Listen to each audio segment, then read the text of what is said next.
Someone I once knew about 2 decades ago, a character called Robert Ennis, who lived in Sonoma County, California, once told me something that was absolutely invaluable.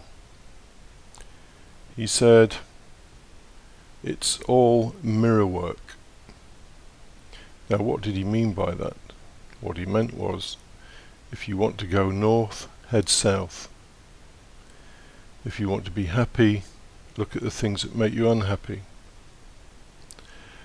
It was a wonderful, wonderful gift, and I loved Robert dearly, and he died within a few years of me meeting him. But I did spend 2 weeks with him. He came over to the UK, and we were together for a couple of weeks, attending a Gurdjieff conference as much as anything else. And he met my wife and myself, and you know, some things are just gifts.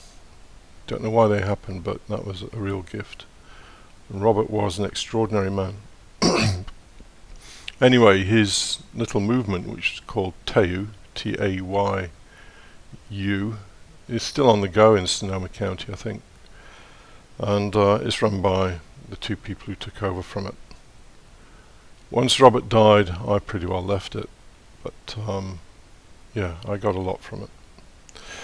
Anyway, the reason I mention mirror work is because I'm going to talk about 5 negations. These negations are things that I've found to be very, very useful, because while we are full of our own crap, our own ideas, our own moral values, our own purpose, our own sense of importance, our own concepts of what the world is all about, you know, endless stuff that we've accumulated, probably through reading too many books and listening to too many people, in actual fact. Once we can start to get rid of that, then something quite miraculous can happen. The problem is that the clearing out can be fairly painful. Well, not fairly painful, it can be very painful. And some people may be even led to certain states of desperation.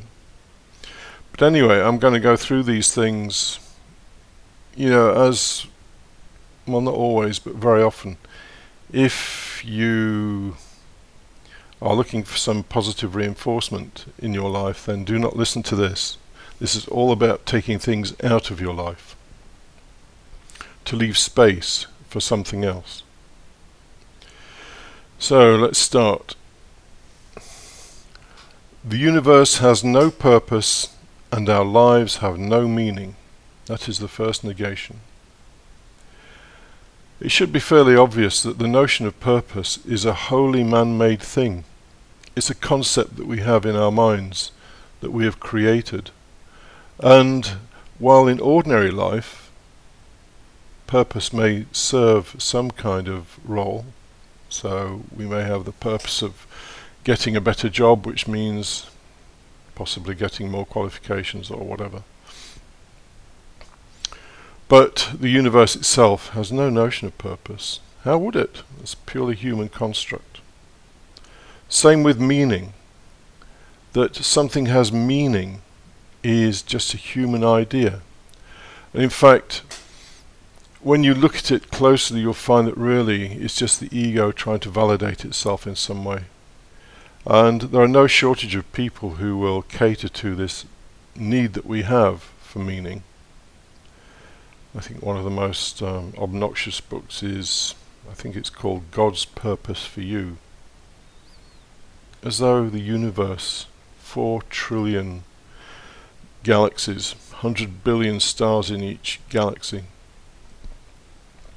dimensions that we're yet to discover, you know, and so on and so forth, as though we should assume some kind of importance, just utter and total egoism. Anyway, the universe has no purpose. Personally, I find that so liberating I can't express it. If the universe had a purpose, it would mean that somehow it was tied into something. That it has no purpose means, in effect, it is totally free. Free to manifest according to its own nature. And you see the picture. of the galaxy. A galaxy is effectively a self-organizing mechanism. All that's required there is the law of gravity, and it organizes into this magnificent thing. And you may or may not know that a single cell in your body has more complexity and structure than even a whole galaxy. So the universe manifests necessarily. Spinoza is great on this. It manifests necessarily according to its own nature and has no purpose. It's just like a continual, perpetual flowering of its own nature, which is the best way that I can explain it. And in terms of meaning, well, if you can get rid of any notions of meaning from your mind, which I admit is difficult to do, and if you can get rid of your notions of purpose, then you leave a space for something else, and we'll get on to the something else at the end. Okay, number 2. The universe does not come with a moral code. Should be sort of obvious, really. In fact, what would we mean by morals? Certainly things like the Bible and the Quran and Western religions mainly, and to some extent the Buddhist tradition talk about moral behavior, loving kindness and all that kind of thing. There are good reasons why those things might be useful, but the universe itself has no moral code. The universe just manifests as it manifests, and as I've said in other podcasts, the universe has laws by which it operates. You cannot walk through a wall.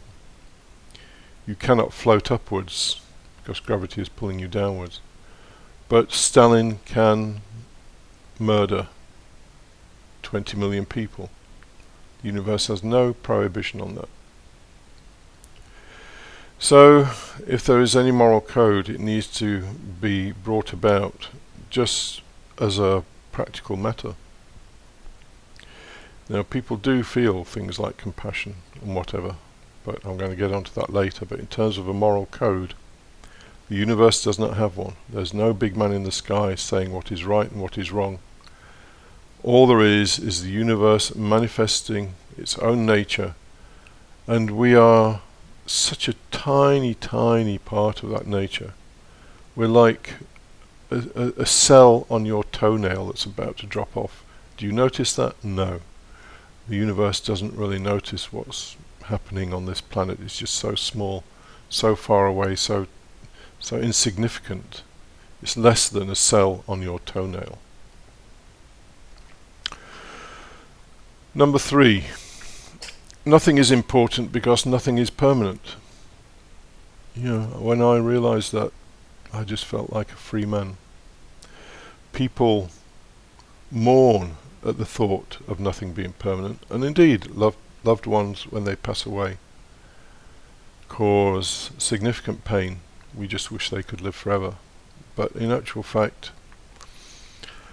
the fact that nothing is permanent means that nothing is important.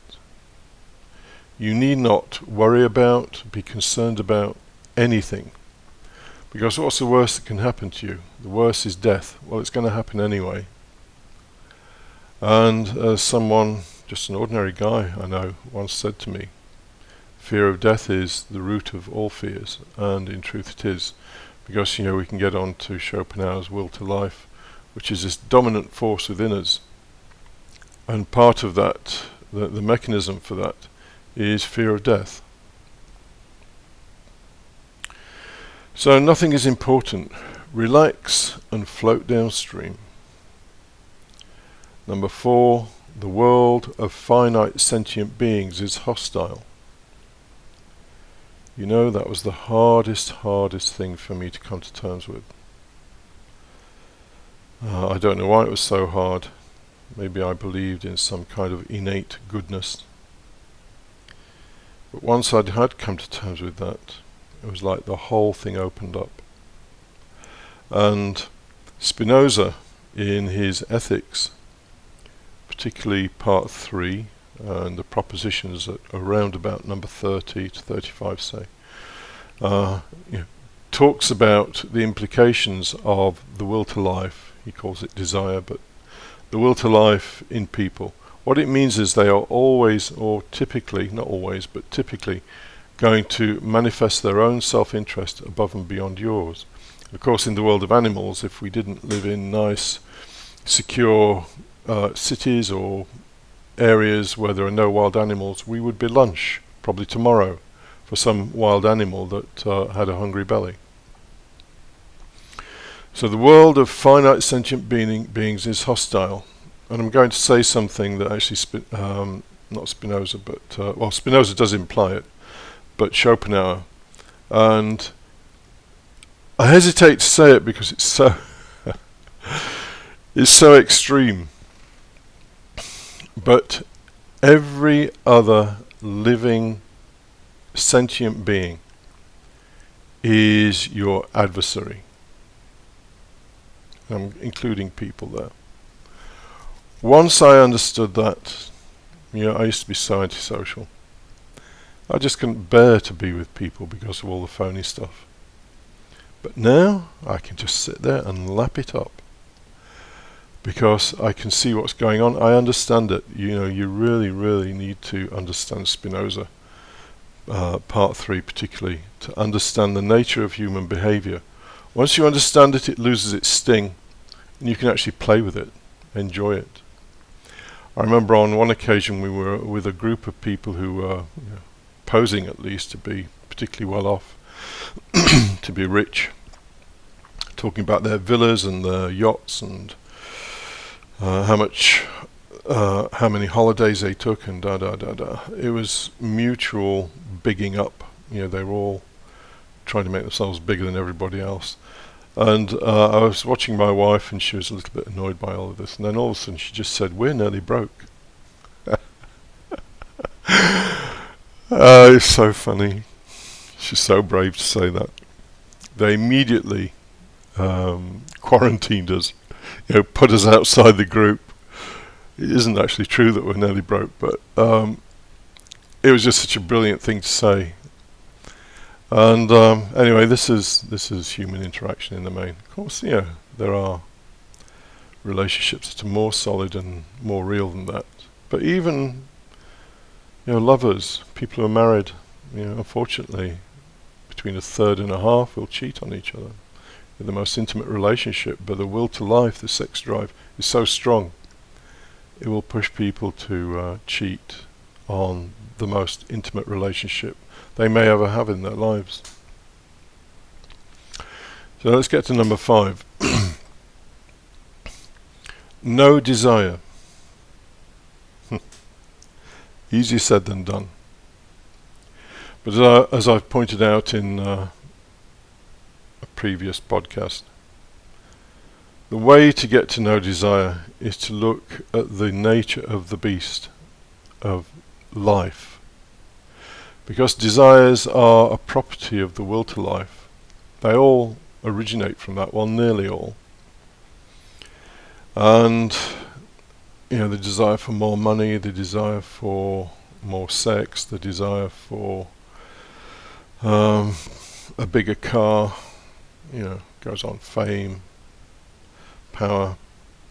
It's all the desire, or the will to life, manifesting in its various shades of grey. So if you can, through looking at the will to life and its nature and the misery and suffering it causes, and the absolute cruelty of it, this dumb instinct called the will to life, then you will find that many of your desires will diminish, because it will all seem so futile, meaningless.